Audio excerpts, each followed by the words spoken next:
LP news. నేను సగరాజేందర్. ముందుగా headlines చూద్దాం.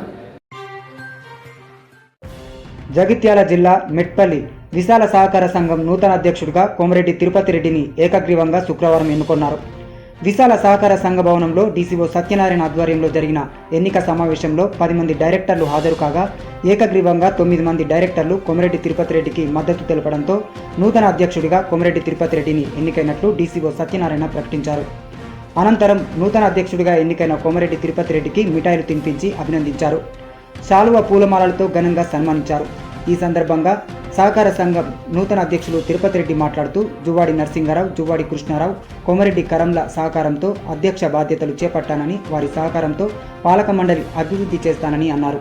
ఈ కార్యక్రమంలో DCO Madasu Satyanarayana, senior inspector Nizamuddin, Sanjeevareddy, Alluru Rajeshwar Reddy, Gajarajareddy, Charlapalli Hanumanthu Goud, Srinivas, Ramulu, Pramila, Saroja, Gorumanthula Maruthi తదితరులు పాల్గొన్నారు.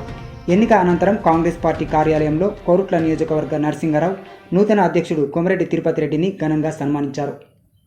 శ్రీ కోమరెడ్డి తిరుపతి రెడ్డి గారు ఒక్కరు మాత్రమే అధ్యక్ష పదవికి నామినేషన్ వేయడం జరిగింది కాబట్టి సమయం ఒక అరగంట వెయిట్ చేసి సభ్యులను మౌఖికంగా అడిగిన తర్వాత మిగతా నామినేషన్లు రాకపోవడం వల్ల ఆ నామినేషన్ పత్రం అంతా సరిగా ఉండడం వల్ల అతన్ని అధ్యక్ష పదవికి ఏకగ్రీవంగా ఎన్నికైనట్లు ప్రకటించడం జరిగింది.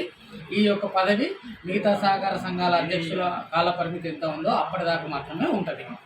తోటి సహచరులు డైరెక్టర్లు 10 మంది డైరెక్టర్లు వాళ్ళ ఆశీస్సులతోటి ఇప్పుడు వాళ్ళ చైర్మన్ నిఘన జరిగింది.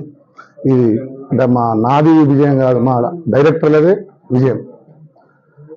ఈ మెట్పల్లి సొసైటీకి ఇన్ని రోజులు ఏం చేసిండ్రు, పాత ఉన్న వాళ్ళు ఏం కదా, ఇప్పుడు నేను అధికారంలోకి వచ్చినాం కాబట్టి 100% మాది కాంగ్రెస్ గవర్నమెంట్ ఉన్నది. ఈ సొసైటీకి నా వంతు కృషి 100% చేసి మన ఏది లాభాల బాటలు నడిపిస్తా అని చెప్తాను.